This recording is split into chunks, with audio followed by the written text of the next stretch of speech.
কথায় আছে না, রূপবতী গুণবতী যাই হও না কেন, ভাগ্যবতীটা হওয়াটা কিন্তু খুবই দরকার। হ্যাঁ, আর সেই ভাগ্যবতীটা হচ্ছে কি আমার এই বান্ধবী। খুব ভাগ্য করে একটা শ্বশুর বাড়ি পেয়েছে। বাট এদিকে কিন্তু আমার বান্ধবী প্রচুর পরিমাণে রেগে গেছে। তার কারণ হচ্ছে কি, আমরা অনেকক্ষণ এসে এখানে বসে ফটো ভিডিও তুলছি, বাইরে বসে রয়েছি, ভিতরেই যাইনি। যেই কারণে মেন আসা, আমরা সেই কারণটার জন্য ভিতরে যাইনি। তার কারণ একমাত্র আমাদের একটা বান্ধবী, যে আসতে প্রচুর লেট করেছে, আমাদের কতক্ষণ বাইরে এই রোদের মধ্যে বসিয়ে রেখেছে। যাই হোক, তারপরে আমরা সবাই না পেরে লাস্টে ডাক করে ভিতরে চলে গেছিলাম, কারণ তখনও আসেনি। আর আমার এই বান্ধবী খুব রেগেছে, আর বান্ধবীর শ্বশুরবাড়ির সবাই আমাদেরকে বারবার করে ডাকতে আসলো। সেটা আরও বেশি বাজে লাগছিলো আমাদের কাছে একটা টাইমের পরকে। তার জন্য আমরা লাস্টে না পেরে বাধ্য হয়ে ভিতরে ঢুকে গেছি। ওকে বলেছি তুই পরে আয় ভাই, আস্তে আস্তে আমরা তোকে গিয়ে কিছুটা নিয়ে আসবো দরকার হলে। তারপরে যাই হোক, আমরা ভিতরে ঢোকার কিছুক্ষণ পরেই কিন্তু আমার ওই বান্ধবীটাও চলে এসেছিলো। আর এইটা হচ্ছে কি সেই ডেকোরেশনের জায়গা। মেন তোমাদের তো বলাই হয়নি যেই কারণে আমাদের যেখানে যাওয়া, এটা আজকে হচ্ছে গেলাম আমরা এই বান্ধবীর মেয়ের অন্নপ্রাশন। তাই আমাদের তরফ থেকে ছোট্ট একটা গিফট ছিল সোনার, অ্যান্ড তার সাথে ছিল টেডি বিয়ার।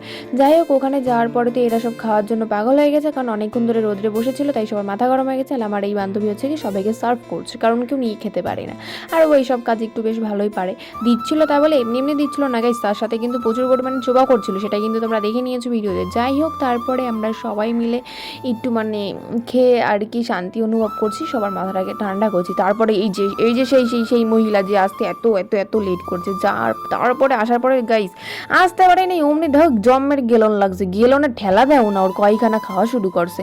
সত্যি কি আর কমু, এদের কোনো লজ্জা শরম নেই। যাই হোক, তার কিছুক্ষণ পরে আমরা গল্পসাটি হাসি ঠাট্টা মজা করে, আমি তোতলিয়ে যাচ্ছি, কি আর বলবো, খেতে বসে পড়েছি।